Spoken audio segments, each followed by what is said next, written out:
Proof అని చూసావా? నువ్వు ధన్యుడు అయితే నీ ప్రార్థన జీవితము మారిపోతుంది. నువ్వు ధన్యుడు అయితే నీ నడక మారిపోతుంది. నువ్వు ధన్యుడు అయితే నీ సాక్ష్యం మారిపోతుంది. నువ్వు ధన్యుడు అయితే నీ ఇల్లు మారిపోతుంది. హల్లెలూయా. మరి ఎప్పుడైనా నువ్వు ధన్యుడు అని గుర్తించావా?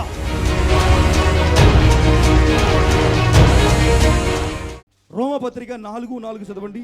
పనిచేయువానికి జీతము రుణమే గాని దానమని ఎంచబడదు. పనిచేయక భక్తిహీనుని నీతిమంతునిగా తీర్చువాని యందు విశ్వాసముంచువానికి వాని విశ్వాసము నీతిగా ఎంచబడుచున్నది. చాలు. పని చేసి వచ్చాడు యజమానుడి దగ్గరికి. పని చేసి వచ్చిన తర్వాత యజమానుడి దగ్గర కూర్చున్న తర్వాత అయ్యా అని అన్నాడు. ఇదిగోరా నీకు దానం చేస్తున్నానని చెప్పాను అనుకో. అతను ఏమంటాడు? నేను కష్టపడ్డాను, పని చేశాను, పని చేసి నేను వస్తే నువ్వు నాకు దానం చేస్తున్నావా? ఇది నా దానం కాదు, ఇదేంటిది? నా కష్టానికి ప్రతిఫలం అంటాడా లేదా? అంటాడు. కానీ ఇప్పుడు ఎవరైనా నీతి క్రియలు చెయ్యాలి, దేవుడి దగ్గర ధన్యుడవ్వాలి, నీతి క్రియలు చేయాలని చెప్పి ఎవరన్నా చేయడం మొదలెట్టారు అనుకో, వాళ్ళు ఎంత క్రియలు చేసినా కానీ వారు ధన్యులు అవ్వలేరు. వాళ్ళు ఎంత క్రియల్లో ఉన్నా కానీ వారు ధన్యులు అవ్వలేరు. వాళ్ళు ఎన్ని రకాలుగా ఉపవాసాలు చేసినా వారు ధన్యులు అవ్వలేరు. వాళ్ళు ఎన్ని రకాలుగా దాన ధర్మాలు చేసినా వారు ధన్యులు అవ్వలేరు. వాళ్ళు ఎన్ని రకాలుగా వారికి వాళ్ళ శరీరాన్ని కాల్చుకున్నా వారు ధన్యులు అవ్వలేరు. అందుకనే దేవుడు ఏం చేస్తాడు? ధన్యుడు అవ్వడం అంటే ఏంటి తెలుసా? ధన్యుడు అంటే నీ కన్నీరు తుడిచివేయబడుట, నీ బాధ కొట్టివేయబడుట, నువ్వు పడుతున్న కష్టం నుంచి దేవుడు నిన్ను బయటికి తీసుకురావట, నీ చీకటి అనేకమైన సూర్యకాంతితో వెలిగింపబడుట, నువ్వు ఏ విషయంలో చీకటిలో బాధలో ఉన్నావో ఆ బాధలోంచి బయటికి వచ్చి అనేకులకి నువ్వు సాక్ష్యం చెప్పుట, నువ్వు మరణకరంలోంచి ఆ మరణంలోంచి కూడా నువ్వు తప్పించబడుట. ఇది ధన్యుడు. ఈ ధన్యము నీలో నెరవేరాలంటే నువ్వు ఎన్ని క్రియలు చేసినా, ఎన్ని యోగాలు చేసినా, ఎన్ని ప్రార్థనలు చేసినా, ఎన్ని ఉపవాసాలు చేసినా, ఎన్ని క్రియలు చేసినా కానీ దేవుడి చేత నువ్వు ధన్యుడువు అనిపించుకోలేవు. ఒక చోట దేవుడు ఏం చెప్తున్నాడు తెలుసా? నిన్ను కరుణించాలని చెప్పి నేను ఆలస్యము చేయుచున్నాను అంటున్నాడు. నిన్ను కరుణించాలని చెప్పి నేను ఆలస్యం చేస్తున్నాను అంటున్నాడు. కరుణించడానికి ఎందుకు ఆలస్యం చేస్తున్నాడు అంటే, నువ్వు ధన్యుడిగా క్రియలు చేసి ధన్యుడిగా వస్తావేమో, అప్పుడు నిన్ను కరుణిద్దామని దేవుడు ఆలస్యం చేస్తాడు. అంటే నువ్వు క్రియలన్నిటినీ పాటించి నువ్వు కరెక్ట్గా వస్తావేమో అని దేవుడు ఆలస్యం చేస్తున్నాడు. ఎవరైనా రాగలరా? ఎవరైనా దేవుడికి ఇష్టమైన క్రియలన్నీ కూడా చేయగలరా? చేయలేరు. ఏ ప్రవక్త కూడా చేయలేడు, ఏ విశ్వాసి కూడా చేయలేడు. కానీ దేవుడు ఏం చెప్తాడో తెలుసా? చదవండి అమ్మా.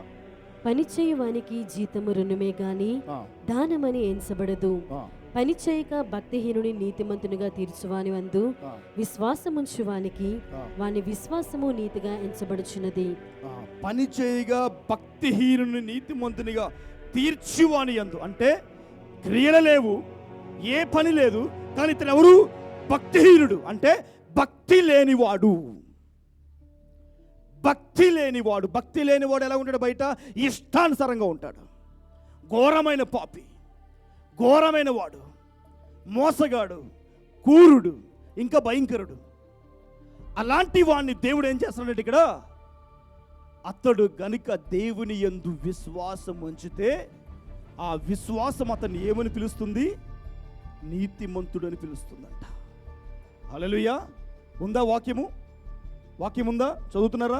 అండర్లైన్ చేసుకోండి. చదవండి మళ్ళీ. పని చేయక భక్తిహీనుని నీతిమంతునిగా తీర్చువాని యందు విశ్వాసముంచువానికి వాని విశ్వాసము నీతిగా ఎంచబడుచున్నది. వాని విశ్వాసమే నీతిగా ఎంచబడుతుందంట. ఎంతమంది దేవుణ్ణి విశ్వసించి నమ్ముతున్నారు? యేసే నా రక్షకుడు, యేసే నా దేవుడు, యేసు రక్తము నన్ను ఎన్నటికీ అనర్హుడిగా ప్రకటించదు అని ఎంతమంది నమ్ముతున్నారు? అలా నమ్ముతున్నామంటే నువ్వు ఎవరివి? నీతిమంతుడు అని చెప్పండి. నీతిమంతుడివి. ఆమేన్ చెప్పండి. యేసు రక్తము నన్ను ఎన్నటికీ కూడా అనర్హుడిగా నన్ను ఎంచదు. ఆమేన్. యేసు రక్తాన్ని నమ్ముతున్నావు కనుక యేసు రక్తం నేను ఏం చేస్తుంది? అర్హుడిగా మార్చును కాక. ఆమేన్. అర్హుడిగా మార్చాలా లేదా? మార్చాల్సిందే. యేసు రక్తం నిన్ను అర్హుడిగా చేయాల్సిందే. ఇది తెలుసా? ఎన్ని క్రియలు చేసినా కానీ నీతిని సంపాదించుకోలేరు ఎవరు కూడా. దేవుడు అంటే తెలుసా, ఓల్డ్ టెస్ట్మెంట్లో మీ నీతి క్రియలు నాకు మురుగుగుడ్డవలే ఉన్నాయి. మీ నీతి క్రియలు నాకు ఎలాగున్నాయి? మురికి గుడ్డవలే ఉందంట. మరి ఇక్కడ యేసు క్రీస్తు వారిని ఎందు విశ్వాసం ఉంచుతున్నావు కనుక ఆ విశ్వాసం నేను ఏం చేస్తుంది? నీతిమంతునిగా మార్చేస్తుంది. ఇంకా చదవండి. ఆ ప్రకారమే క్రియలు లేకుండా దేవుడు ఎవరిని నీతిమంతునిగా ఎంచునో ఆ మనుష్యుడు ధన్యుడని దావీదు కూడా చెప్పుచున్నాడు. చూడండి, ఆ ప్రకారమే క్రియలు లేకుండా దేవుడు ఎవరిని నీతిమంతునిగా ఎంచునో ఆ మనుష్యుడు ధన్యుడని దావీదు కూడా చెప్తున్నాడు. అంటే క్రియలు లేకుండా దేవుడు ఎవరిని నీతిమంతులుగా ఎంచునో. ఇప్పుడు ఇక్కడ ఎంతమంది నీతిమంతులు అయి ఉన్నారు? ఎంతమంది నీతిమంతులు అయి ఉన్నారు? చేతులు చూపించండి. నీతిమంతులు ఎంతమంది యేసయ్య రక్తాన్ని నమ్ముతున్నారు? నేను యేసయ్య రక్తాన్ని నమ్ముచున్నా. ఆమేన్. ఆమేన్ చెప్తాము గట్టిగా. యేసు రక్తాన్ని నమ్ముచున్న ప్రతి ఒక్కరు ఎవరు? నీతిమంతులు. అవునా కదా? నీతిమంతులు. కనుక ఇప్పుడు నువ్వు క్రియల బట్ట లేకుంటే యేసు రక్తాన్ని బట్ట? యేసు రక్తాన్ని బట్టి నువ్వు ఎవరివి? నీతిమంతుడివి. అంటే నువ్వు క్రియల బట్టి కాదు, యేసు రక్తాన్ని బట్టి ఇప్పుడు ఏమైపోయావు? ఇక్కడ ధన్యుడివి. మళ్ళీ చదవండమ్మా 6. ఆ ప్రకారమే క్రియలు లేకుండా దేవుడు ఎవరిని నీతిమంతుడిగా ఎంచునో ఆ మనుష్యుడు ధన్యుడని దావీదు కూడా చెప్పుచున్నాడు. వా, క్రియలు లేవు. చాలా మంది ఏమంటారు తెలుసా? క్రియలు లేని విశ్వాసము మృతం అంటారా లేదా? ఇప్పుడు క్రియలు లేకుండా దేవుడు ఎవరిని నీతిమంతుడిగా ఎంచునో అతడు ఎవడట? ఎవరు? ధన్యుడు. ధన్యుడు అని చెప్పండి. ధన్యుడు. ఎంతమంది ధన్యులు ఇక్కడ? ధన్యులా చెప్పండి. నేను ధన్యుడిని. ఆమేన్. ధన్యులే కదా? చాలా మంది నువ్వు ఎవర్రా అంటే పాపి అంటాడు. పాపా? ప్రార్థన చేయాలంటే పాపితో మొదలు పెడతాడు. ప్రభువా, నేను ఘోరమైన పాపిని, ఘోరమైన పెంటగొప్ప, ఘోరమైన ఇలా ఉన్నాను, ప్రభువా నన్ను క్షమించు క్షమించు క్షమించు క్షమించు. ఎందుకు? ఎంతసేపు చేస్తావు నువ్వు? యేసు రక్తం ఎడిపోయింది, యేసే మీద విశ్వాసం ఎడిపోయింది. తండ్రి అయిన దేవుడు ఏం చెప్తున్నాడు? దావీదు నీ కొరకు సాక్ష్యం ఇస్తున్నాడట. ఎవరి కొరకు? దావీదు. చెప్పండి, దావీదు నా కొరకే చెప్తున్నాడు. ఆమేన్. చెప్పుకోలేదా? నీకు నువ్వు చెప్పుకో. దావీదు నా కొరకే చెప్తున్నాడు అక్కడ. హల్లెలూయా. గట్టిగా చెప్పుకోండి. గట్టిగా గట్టిగా కొట్టుకుని చెప్పుకోండి ఒకసారి. దావీదు నా కొరకే చెప్తున్నాడు, నేను ధన్యుణ్ణంట. ఆమేన్. హల్లెలూయా. చెప్పలేదా? గట్టిగా చెప్పాలన్నమాట. 10 రూపాయలు ఇవ్వకపోతే వాడి మీద వీడి మీద అర్హతరు. అవునా కదా? ధన్యుడు అవ్వడం వల్ల ఏంటి తెలుసా? ఇంకా చదవండి. ఏలయనగా తన అతిక్రమములకు పరిహారము నొందినవాడు, తన పాపమునకు ప్రాయశ్చిత్తము నొందినవాడు ధన్యుడు. తన అతిక్రమములకు పరిహారము నొందినవాడట. అంటే అతిక్రమములకి పరిహారము ఎలాగా నొందాడు? ఎలాగా?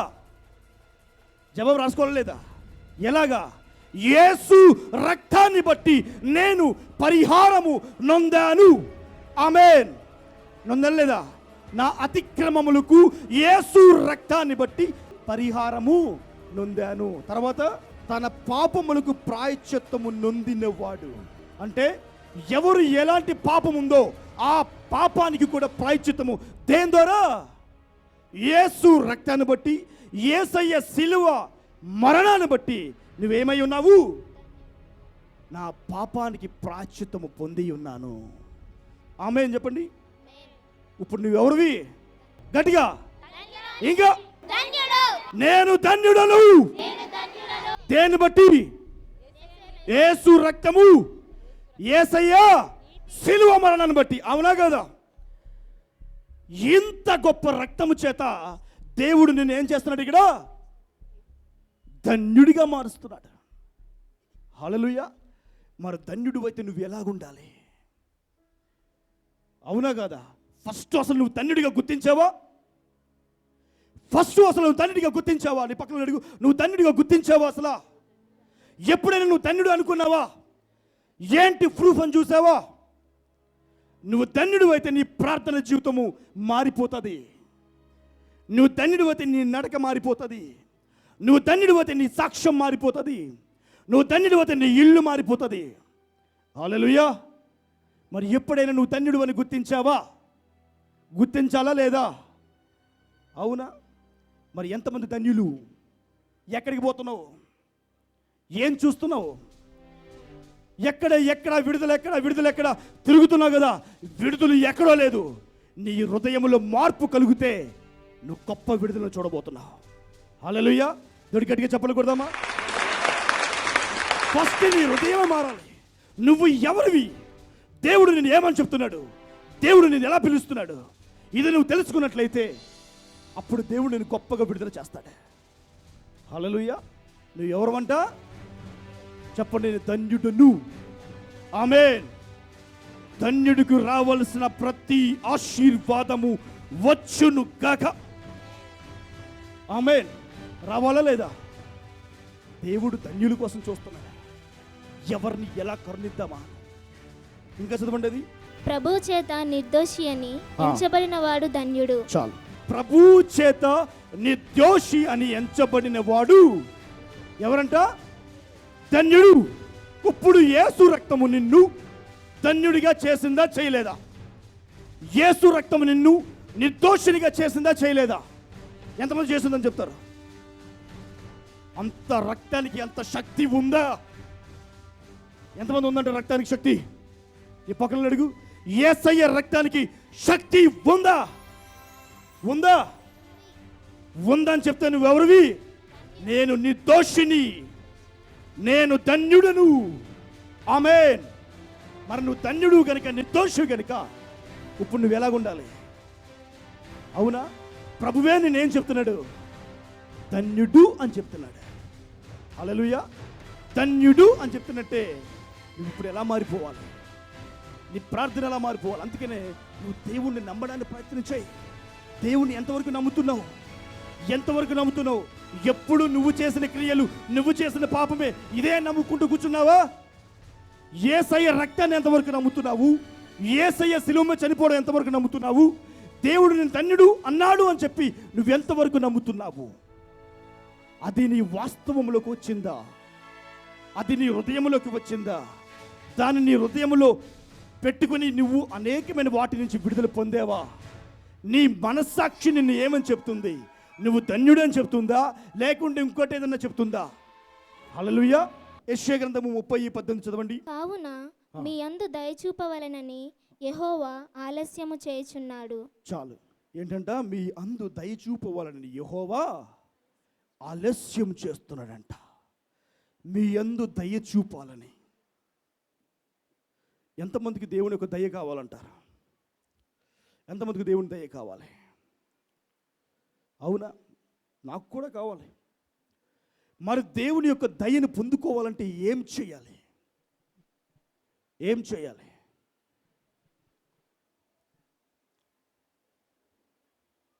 ఎక్కడో ప్రపంచంలో ఎక్కడో బెనిహీన్ గారు ఉన్నారు, అక్కడికి వెళ్ళి ఆయనతో ఒక ప్రవచనం చెప్పించుకుంటే నేను విడుదల పొందుతాను, అది బెటరా? నీ ఇంట్లోకి వచ్చి ప్రార్థన చేస్తుంటే దేవుడు నీ పైన దయా కటాక్షం చూపడం, ఇది బెటరా? ఏది బెటర్ అంటారు? అమెరికా వెళ్ళడం బెటరా? ఇంట్లో కూర్చొని ప్రార్థన చేస్తే దేవుడు నేను ఆయన దయా కటాక్షం నీ మీద రావడం బెటరా? అవునా? ప్రార్థన చేస్తే బెటరా? అమెరికా వెళ్ళడం బెటరా? ప్రార్థన చేయడం బెస్ట్. ప్రార్థన చేయాలంటే నీకేం తెలియాలి? వాక్యం తెలియాలి. నిన్న పొద్దున్న ఇవాళ పొద్దున్న మొన్న పొద్దున్న ఒక ఆయన ఐ ప్రొఫెస్ యూ అని చెప్తా ఉన్నాడు. అదేమి నాకు పెద్దగా అనిపించలే. అతనికి వాక్యం తెలుసు, అతను ప్రవచిస్తున్నాడు. అతను ప్రవచనము ఆయన కన్ఫర్మేషన్ చేసుకుంటున్నాడు. నాకు ప్రవచన వరం పనిచేస్తుంది, అనేకులు ప్రవచనం పొందుకుని అనేకులు విడుదల పొందుతున్నారు. కరెక్టే, చాలా బాగుంది.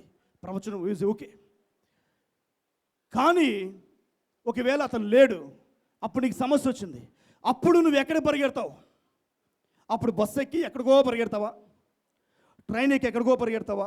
ఫ్లైట్ ఎక్కి ఎక్కడికో పరిగెడతావా? పరిగెట్టరు కదా. అప్పుడు ఏం చేయాలి?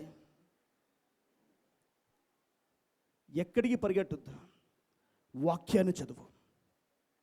వాక్యము నువ్వు ఎవరని చెప్తుంది, వాక్యం ద్వారా నువ్వు ఎలా గుర్తింపబడుతున్నావు, వాక్యం ద్వారా దేవుడు నీకు ఎలాగ విడుదలొచ్చాడు.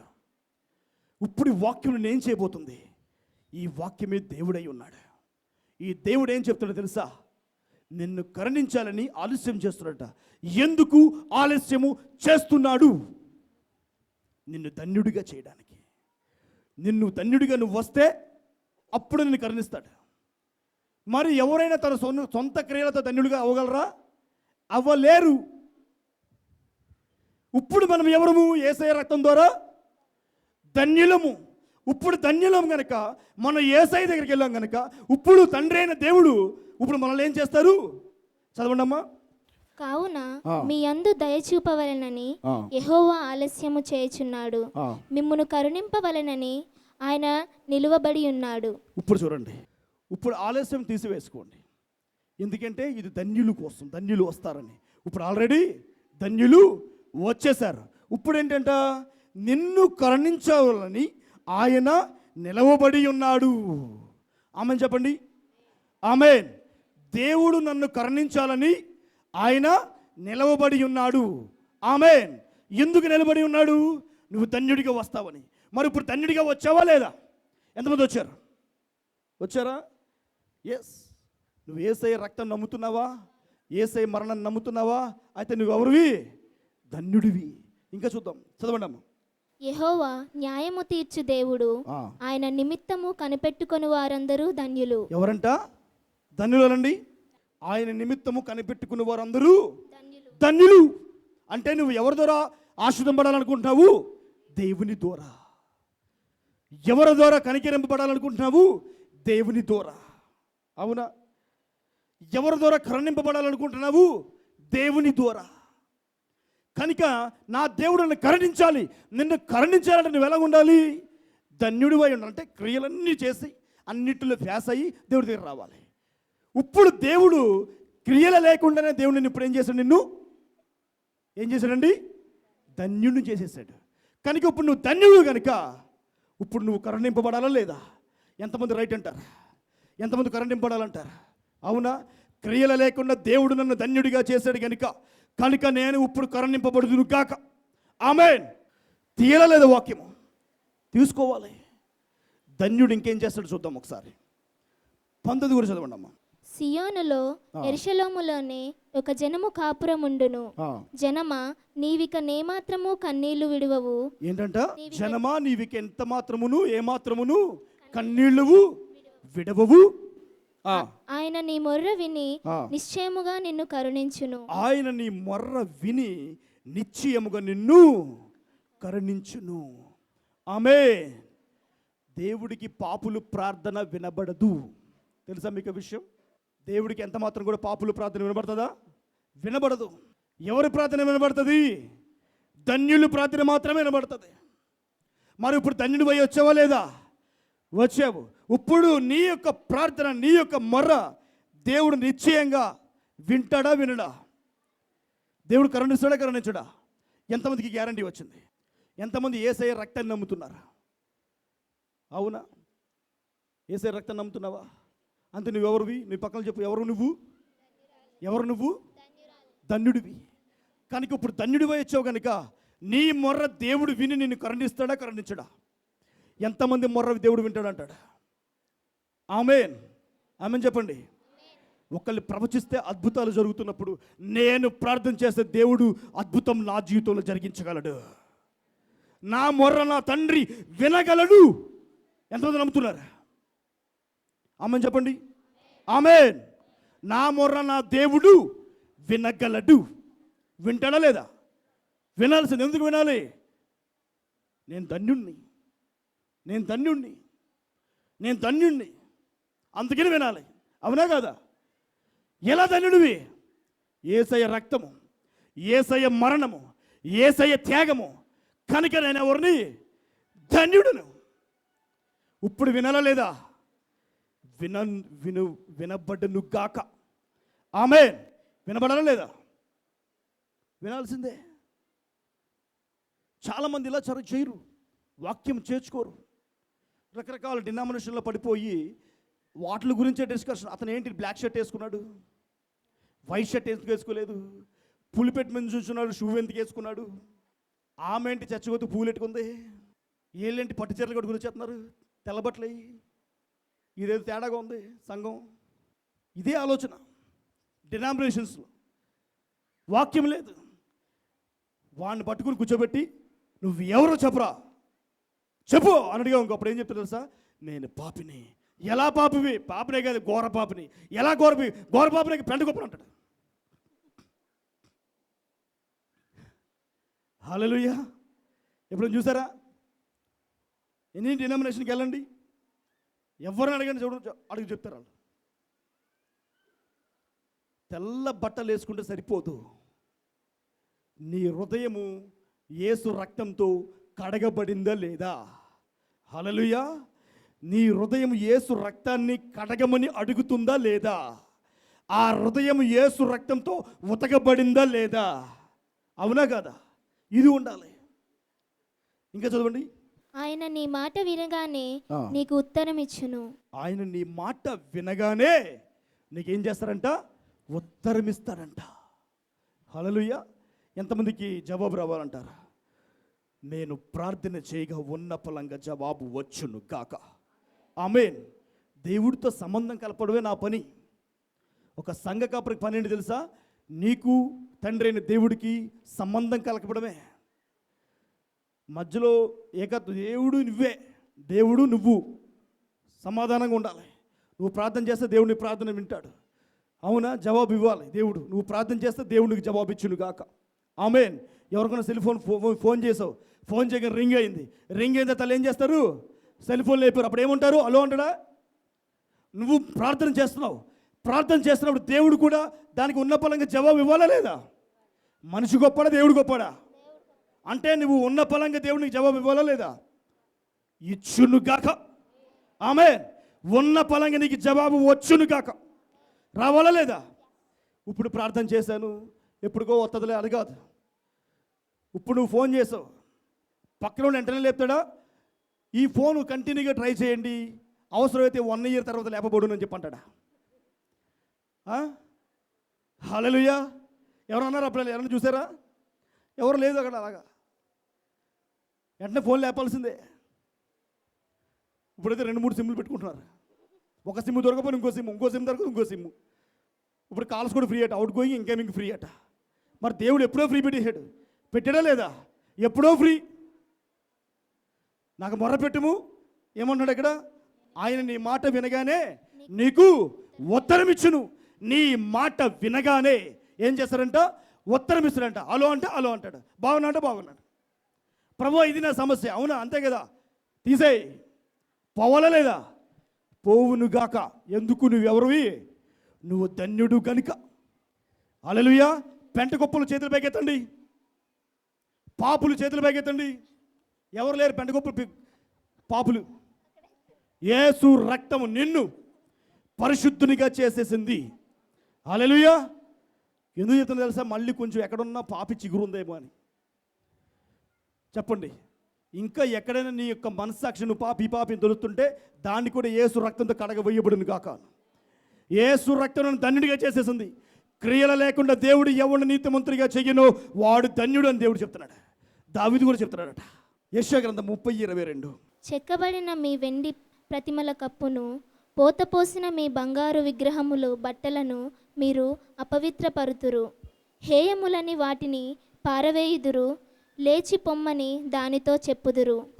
నీవు నీ భూమిలో విత్తుటకు నీ గింజలకు కావలసిన వాన ఆయన కురిపించును. చూడండి, నీవు నీ భూమిలో విత్తుటకు నీ గింజలకు కావలసిన వాన ఆయన కురిపిస్తాడట.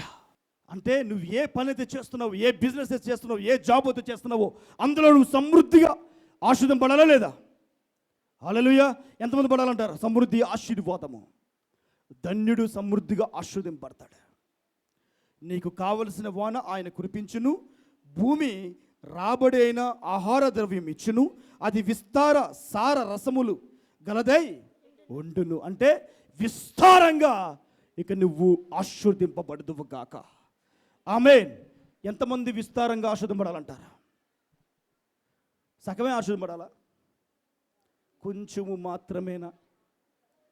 కొంచెము మాత్రమేనా? ఫుల్లుగా? ఎంత? ఆమేన్. చెప్పండి, విస్తారంగా. ఆమేన్. ఉండాలా లేదా? ఎందుకు నీకు విస్తారమైన ఆశీర్వాదాలు ఎలాగొస్తాయి? అడిగి నీ పక్కన, ఎలాగొస్తాయి విస్తారంగా? ఎవరు నువ్వు? గడి చెప్పాలి. ఇంకా ధన్యులు. ఆమేన్. ధన్యుడు గనుక రూలు ఏంటంట? నువ్వు విస్తారంగా ఆశీర్వదింపడాల్సిందే. నువ్వు పెంట గొప్పవా? అయితే పెంట మీద ఉండు, అక్కడ ఏముండవు, దరిద్రం తప్ప. పాపివా? అయితే అక్కడే ఉండు, కష్టాలు తప్ప అక్కడేముండవు. నువ్వు ధన్యుడివా? అయితే విస్తారంగా ఆశీర్వదింపడు. దేవుడు ఏమంటున్నాడు? ధన్యుడు అంటున్నాడు. ఇంకా చదవండి. ఆ దినమున నీ పశువులు విశాలమైన గడ్డి బిళ్ళలో మేయును. పశువులు కూడా ఏం చేస్తాయంట? విశాలమైన గడ్డి మేలు మేపుతాయట. అంటే పశువులు కూడా సమృద్ధి అయిన ఆహారం. ఎవరికంట? నీ ఇంట్లో ఉన్న పశువులు కూడా. ఇంకా చదవండి. భూమి సేద్యము చేయు ఎడ్లను లేతగాడిదలను చేటతోనూ జల్లెడతోనూ చెరిగి జల్లించి ఉప్పుతో కలిసిన మేత తినును.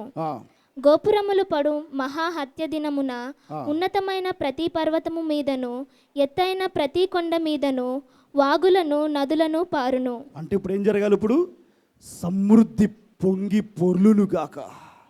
ఆమేన్. ఎక్కడ చూసినా కానీ నీ జీవితంలో సర్వ సమృద్ధి మాత్రమే కనబడును గాక. ఎక్కడ చూసినా కానీ దేవుని ఆశీర్వాదమే కనబడును గాక. నీ ఇంట్లో కానీ, నీ కుటుంబాల్లో కానీ, నీ తరతరాల్లో కానీ, నీ పిల్లల్లో కానీ ఎప్పుడూ కూడా ఏం కనబడాలి? సర్వ సమృద్ధి కనబడును గాక. ఆమేన్. ఇక ఎండిపోయిన స్థితి, లేని స్థితి ఏమీ కూడా కనబడకుండా ఉండును గాక. ఆమేన్. ఎప్పుడు కూడా ఏంటంటే అక్కడ వాగులు నదులు పారును అంట. అంటే నీ జీవితం తరతరాలు కూడా వాగులు నదులు పారాలా లేదా? అవునా? ఎంతమంది జీవితంలో పారాలంటారు? ఎవరు నువ్వు? చెప్పండి, నేను ధన్యుడును. ఆమేన్. చదవండి. యెహోవా తన జనుల గాయము కట్టి వారి దెబ్బను బాగు చేయ దినమున చంద్రుని వెన్నెల సూర్యుని ప్రకాశము వలె ఉండును. చాలు. యెహోవా తన జనులు గాయములు కట్టి వారి దెబ్బలు బాగు చేయు దినమనంట. ఎంతమంది ఇక్కడ స్వస్థపడాలనుకుంటున్నారు? అవునా? చంద్రుని వెన్నెల ఎలా మారిపోద్దట? 7 సూర్యుల వెలుగుగా మారిపోతుందట. చదవండమ్మా. చంద్రుని వెన్నెల సూర్యుని ప్రకాశము వలె ఉండును. సూర్యుని ప్రకాశము 7 దినముల వెలుగు ఒక్క దినమున ప్రకాశించినట్లుండును. అంటే 7 సూర్యులు ఒకేసారి వచ్చారు, ఎలాగుంటుంది? ఏదైనా కానీ స్పష్టంగా కనబడుతుందా లేదా? అంటే నీ చీకటి బ్రతుకు ఎలా మారిపోవాలి? 7 సూర్యుల వెలుగుగా మారును గాక. గట్టిగా మనం చెప్తామా? నా చీకటి చంద్రుని వెన్నెల అంటే కొంచెం వెలిగింపడి కొద్దిగా ఆశీర్వాదం కనబడుతుందేమో. ఏదో చిన్న జాబు, చిన్న ఇల్లు, అవునా? ఏదో సారీ సరిపోయిన జీతము, ఏదో దేవుడు కొంచెం ఇచ్చుకుని కొంచెం నెలాఖరి దాకా అలాగా మెయింటైన్ చేసే జీవితంతో ఉన్నాయేమో. అలా కాదు. ఎలాగుండాలంట? నీ వెలుగు సూర్యుని వెలుగు వలె, అది కూడా ఎలాగా? 7 సూర్యుడిని వెలుగుల వలె నీ జీవితము వెలిగింపబడును గాక. ఆమేన్. ఎంతమంది వెలిగింపడాలంటారు? ఎవరు నువ్వు? ఎవరు నువ్వు? ఎవరివి? గట్టిగా. ధన్యులు. ధన్యులు. వెలిగింపడాలా లేదా? ఈ రోజు నుంచి నీ చంద్రుడు 7 సూర్యుల కన్నా ఎక్కువగా నువ్వు వెలిగింపబడుదువు గాక. యోహాను సువార్త 16:20 నుంచి చదవండి. మీరు ఏడ్చి ప్రలాపింతురు గాని లోకము సంతోషించును, మీరు దుఃఖింతురు గాని మీ దుఃఖము సంతోషమగునని మీతో నిశ్చయముగా చెప్పుచున్నాను. ఏంటంట? మీరు ఏడ్చి ప్రలాపింతురు. అప్పుడు ఏం చేస్తుంటారు? లోకము సంతోషం. లోకం చూసి సంతోషిస్తుందట. క్రైస్తవులు భలే శ్రమలు వచ్చినాయే, క్రైస్తవులు భలే హింసలు పడుతున్నారే, క్రైస్తవులు ఇలాగే రావాలి, క్రైస్తవుడు ఎప్పుడైనా ఏడుతూనే ఉండాలి, ఆ దేవుడు నమ్ముకుని ఏం జరిగిందిరా నీకు? ఇక మాటలు నోరు ముయ్యబడును గాక. ఆమేన్. ఇప్పుడు ఏం చెప్పాలి? ఇప్పుడు ఏం జరగాలి? ఇప్పుడు చదవండి. మీరు ఏడ్చి ప్రలాపింతురు గాని ఆ. లోకము సంతోషించును, ఆ. మీరు దుఃఖింతురు గాని ఆ. మీ దుఃఖము సంతోషమగునని ఆ. మీతో నిశ్చయముగా చెప్పుచున్నాను. మీ దుఃఖం ఎలా మారిపోద్దంట? ఎలా మారిపోద్ది? ఇప్పుడు మారిందా లేదా? అవునా? యెషయా గ్రంథం ప్రకారంగా ధన్యుడు ఎలా మారాలి? వారి కన్నీళ్లు తుడవబడును గాక. నీ మొర్ర నువ్వు మాట్లాడగానే నీ మొర్ర విని దేవుడు నీకు ఉత్తరం ఇచ్చును గాక. నువ్వు అన్ని విషయాల్లో సమృద్ధిగా ఆశీర్వదింపడాలా లేదా? ఇప్పుడు ఇన్ని ఆశీర్వాదాలతో ఉన్నప్పుడు ఇప్పుడు నీ ఏడుపు ఎలా మారిపోతుంది? ఇప్పుడు సంతోషంగా మారిపోతుంది. ఇప్పుడు దాకా నువ్వు పడుతున్న శ్రమ ఎలాగుంది తెలుసా? చదవండి ఇంకా. స్త్రీ ప్రసవించినప్పుడు, స్త్రీ ప్రసవిస్తున్నప్పుడు ఆమె గడియ వచ్చెను గనుక ఆ. ఆమె వేదన పడును. ఆ. అయితే శిశువు పుట్టగానే ఆ. లోకమందు నరుడకుడు పుట్టెనను ఆ. సంతోషము చేత ఆమె ఆ వేదన మరి జ్ఞాపకము చేసుకున్నదు. ఏం చేస్తుందంట? ఆ ప్రసవించేటప్పుడు ఎంత కష్టమైతే అనిపిస్తుందో ఆ బిడ్డ పుట్టిన తర్వాత ఆ కష్టం మర్చిపోతా లేదా? కష్టం మర్చిపోయి ఆ బిడ్డను చూడగానే ఏమవుతుంది? ఎప్పుడైనా చూసారా? బిడ్డ పుట్టగానే డాక్టర్ ఏం చేస్తాడు? ఫస్ట్ తీసుకొచ్చి తల్లికి చూపిస్తాడు, చూసుకో. అలా చూసేటప్పటికి ఆ నొప్పి ఎట్టిపోయిందో తెలియదు, ఆ కష్టం ఎట్టిపోయిందో తెలియదు, ఆ బాధ ఎట్టిపోయిందో తెలియదు, ఏం కనబడదు. ఏం చూస్తూ ఉంటుంది? అబ్బా నా బిడ్డ ఎంత అందంగా ఉన్నాడు, ఏ జాగ్రత్త, వేరే బిడ్డలతో కలిసిపోతాడేమో, జాగ్రత్తగా బిడ్డ అంటాడు. అవునడా లేదా? అంటది. ఒకసారి గవర్నమెంట్ హాస్పిటల్కి వెళ్తే అలాగే అన్నారు. వేరే ఆవిడ ప్రశ్నించింది. ఆవిడ లోపల నుంచి ఆపరేషన్ థియేటర్ నుంచి గట్టిగా అరుతుందన్నమాట, ఏ నా బిడ్డ జాగ్రత్త, బిడ్డ జాగ్రత్త. ఎందుకు మారుతున్నావు అంటే, చాలా బిడ్డలు కలిపేస్తారు. ఇంక కలపరమ్మా, నీ పేరు, నీ డేట్ ఆఫ్ బర్త్, నువ్వు జాయిన్ అడ్మిషన్ డేటు అన్నీ కూడా పిల్లడికి ట్యాగ్ చేసి ఉంచారు. వాడు లోపల ఎక్కడ పడుకోబెట్టినా కానీ నీ బిడ్డను ట్యాగ్ చూసి నీ దగ్గరికి తీసుకొస్తారు.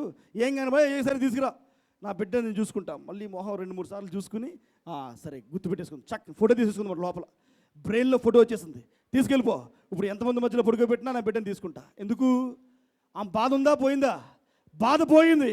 ఇప్పుడు బిడ్డ పుట్టాడని సంతోషం వచ్చేసిందా లేదా? వచ్చేసింది. మరి ఇప్పుడు యేసయ్య నిన్ను ధన్యుడిగా మార్చిన తర్వాత మరి నీకు సంతోషం రావాలా లేదా? నువ్వు విడుదల పొందాలా లేదా?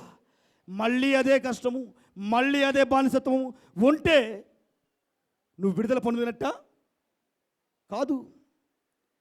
ఈరోజు నువ్వు ఎంత శ్రమలో ఉన్నా కానీ నీ శ్రమ విరగ్గొట్టబడును గాక. నువ్వు ఎంత భయంకరంగా శ్రమ పడుతున్నా కానీ ఆ శ్రమలన్నిటిలోంచి నువ్వు బయటికి వచ్చేదువు గాక. హల్లెలూయా. ఎంత చీకటమైన దౌర్భాగ్యమైన జీవితంలో ఉన్నా నీ జీవితము 7 సూర్యుల వలె వెలిగింపబడును గాక. ఆమేన్. ఎంతమంది వెలిగింపడాలంటారు? వెలిగింపబడును గాక. యెషయా గ్రంథము 25:7 చదవండి.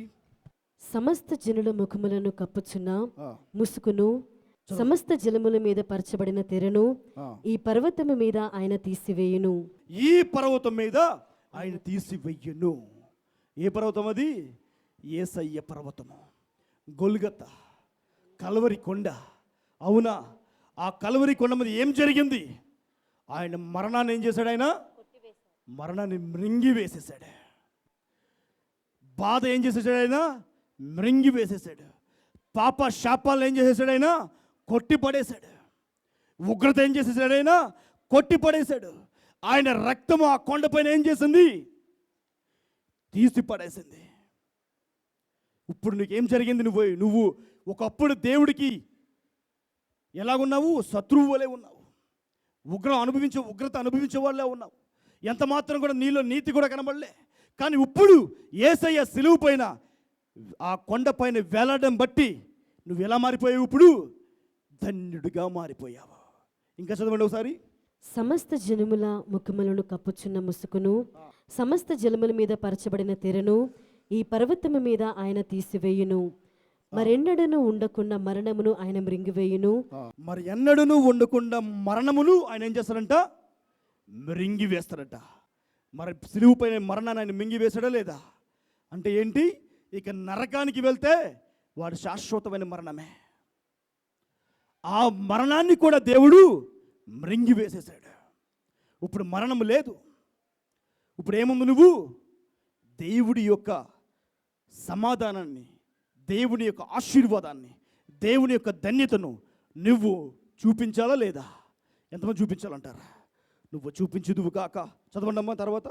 మరెన్నడను ఉండకుండా మరణమును ఆయన మృంగివేయును. ఆ, ప్రభు అయిన యెహోవా ప్రతి వాని ముఖము మీది బాష్ప బిందువులను తుడిచివేయును. ఆ, భూమి మీద నుండి తన జనుల నిందను తీసివేయును. ఆ. ఇలాగున జరుగునని యెహోవా సెలవిచ్చి ఉన్నాడు. భూమి మీద నుండి తన జనుల నిందను తీసివేయును, ఇలాగో జరుగునని ఎవరు సెలవిస్తారంట? దేవుడే సెలవిస్తున్నాడట. అంటే నీ నింద ఇంకా తీసివేయబడాలా లేదా? అవునా? ఎంతమంది నిందింపబడ్డారు? ఎంతమంది నిందించారు నిన్ను? అవునా? ఈ దేవుని నమ్ముకుంటున్నావేంటి, ఇలా ఉన్నావేంటి, ఇదా అదా అన్నవాళ్ళు ఇప్పుడు ఏమవ్వాలి? ప్రతి నింద కొట్టి వెయ్యబడునుగాక. ఆమేన్. ఎందుకు తెలుసా? నీ దేవుడు సజీవుడై ఉన్నాడు. నీ దేవుడు నిన్ను విడిపించి ఉన్నాడు. నీ దేవుడు నీ ధన్యుడిగా మార్చేశాడు. మరి ధన్యుడు అంటే ఎలా ఉండాలి? లోకము తెలుసుకున్నట్లుగా సర్వ సమృద్ధి నీ యందు చూపించుదువుగాక. లోకము తెలుసుకున్నట్లుగా నిత్య జీవ మార్గమున నీవు, నీ కుటుంబము, నీ తరతరాలు కూడా దేవుని వైపు ప్రయాణించునుగాక. ప్రయాణించడం లేదా? ఆమెన్ చెప్పండి. ఆమెన్. చదవండి. అయిపోయింది. ఆ దినమున జనులిలాగునందురు, ఆ, ఇదిగో మనలను రక్షించునని ఆ. మనము కనిపెట్టుకుని ఉన్న మన దేవుడు, ఆ. మనము కనిపెట్టుకున్న యెహోవా ఈయనే. చూడండి, వీళ్ళు యెషయా గ్రంథంలో చెప్తున్నారు 700 యేసుక్రీస్తు వరకు పూర్వము 700 సంవత్సరాల క్రితము ఏమంటున్నారంట? ఆ దినమున జనులు ఇలాగందురు, ఇదిగో మనల్ని రక్షించునని మనము కంటిపెట్టుకుని ఉన్న దేవుడు. అంటే ఆ దినము, అదే దినమది కల్వరి కొండ పైన యేసుక్రీస్తు వారు బలైపోయిన దినము. ఆ దినము. ఇప్పుడు మనం ఆ దినము గురించి చూడొచ్చా? ఆ దినము అయిపోయింది. మనం ఇప్పుడు ఏం చేయాలి? ఆ ధన్యత్వం తీసుకుని మనం ధన్యులుగా వెలిగింపబడుదుము గాక. ఆమేన్. మళ్ళీ కూడా మనం కూడా ఆ దినము కూర్చోవచ్చా? ఆ దినము లేదు, ఇక ఇదే దినము. చెప్పండి, ఇదే దినము. ఆమేన్. ఇదే దినము. ఈ దినము నుండి నువ్వేమవ్వాలి? ఆశీర్వదింపబడుదువు గాక. వాళ్ళు 700 సంవత్సరాల క్రితం పూర్వము ఉన్నారు, యేసుక్రీస్తు వారికి పూర్వము. వాళ్ళు ఏం చేస్తున్నారు? ఆ దినము కొరకు కనిపెడుతున్నారు. మనం ఏం చేస్తున్నాము? గడిచిపోయిన దినం అది. మనం ఏం చేయాలి ఇప్పుడు? నువ్వు ధన్యత్వము చూపించుదువుగాక. ఆమేన్. చూపించాలా లేదా? అందుకే నీ ప్రార్థన జీవితం మారాలి. నీ ప్రార్థన జీవితం మారాలి. నీ వాక్యం మారాలి. ఇష్టం వచ్చినట్టుగా ఏదో డినామినేషన్ మాటలు మాట్లాడుకోవడం కాదు. వీళ్ళేంటి, వాళ్ళేంటి, వీళ్ళేంటి, వాడేంటి, వీడేంటి, వాళ్ళ మీద వీళ్ళు, వీళ్ళ మీద వాళ్ళు, ఆడమ ఇలాగా, ఈమెలాగా, ఈడిలాగా, వాడేలాగా ఏమీ కూడా పనికి రావు. నీ ప్రార్థన మారిందనుకో, మొదటగా దేవుడు నీ మొర్ర విని నీకు ఉత్తరం ఇచ్చి, నీకు జవాబిచ్చి నిన్ను అద్భుత రీతిగా పైకి తీసుకొస్తాడు. హల్లెలూయా. తీసుకురావడం లేదా? తీసుకొచ్చును గాక. ఆమేన్.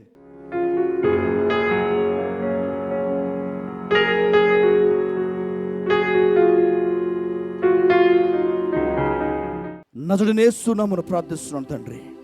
యేసు క్రీస్తు వారి నామమున ప్రార్థిస్తుండగా తండ్రి, ఇదిగో సంఘంలో ఉన్న ప్రతి ఒక్కరిని మీరు ధన్యులుగా చేసినందుకు వందనాలు. పరిశుద్ధాత్మ దేవా, దేవుడు ధన్యుడు అంటున్నారు, దావీదు ధన్యుడు అంటున్నాడు. యేసు రక్తమును బట్టి, యేసు నామముల విశ్వాసాన్ని బట్టి మేము ధన్యులు అని నువ్వు చెప్తున్నావు. అవును తండ్రి, మమ్మల్ని కరుణించాలని నీవు ఆలస్యం చేశావు. ఇక ఆలస్యం లేదు, ఎందుకంటే మేము ధన్యులుగా వచ్చేసాము. నువ్వు కరుణిస్తున్నందుకు వందనాలు ప్రభువా. ఇదిగో నీ యొక్క కరుణ తండ్రి మేము పొందుకుంటున్నాం తండ్రి. నీ యొక్క కరుణ మేము పొందుకుంటున్నాం తండ్రి. నీ జవాబు మేము పొందుకుంటున్నామయ్యా తండ్రి. ఈ యొక్క ఎవరైతే ఈ ప్రార్థన ఆలకిస్తున్నారో, ఎవరైతే ఈ ప్రార్థనలో ఏకీపించారో, ఇప్పుడే వారిని ధన్యులుగా మార్చావు. వారి కంటి నుండి కన్నీరు తొరచివేయబడును గాక. వారి శ్రమలు ఇంకా శ్రమల్లోంచి వారి బయటికి వచ్చుదురు గాక. ప్రతి కష్టము, ప్రతి బాధ నుంచి బయటికి వచ్చుదురు గాక. వారి తరతరములు కూడా ధన్యవాక్యము పనిచేయును గాక. వారికి ఉన్న ప్రతి కష్టం నుండి, వారికి ఉన్న ప్రతి లేమి నుండి ఇప్పుడే విడుదల పొందుదురు గాక. ప్రతి అప్పు సమస్య నుంచి ఇప్పుడే విడుదల పొందుదురు గాక. ఈ రోజు నుంచి వీరిని ఎవరు చూసినా కానీ యేసు నామమును బట్టి వీరు ధన్యులుగా వారి చేత పిలవబడుదురు గాక అని ప్రవచిస్తున్నాను తండ్రి. ఇప్పుడే గొప్ప కార్యములు వీరి జీవితంలో జరిగించమని యేసుక్రీస్తు వారి నామమున ప్రార్థిస్తున్నాను తండ్రి. ఆమేన్, ఆమేన్, ఆమేన్.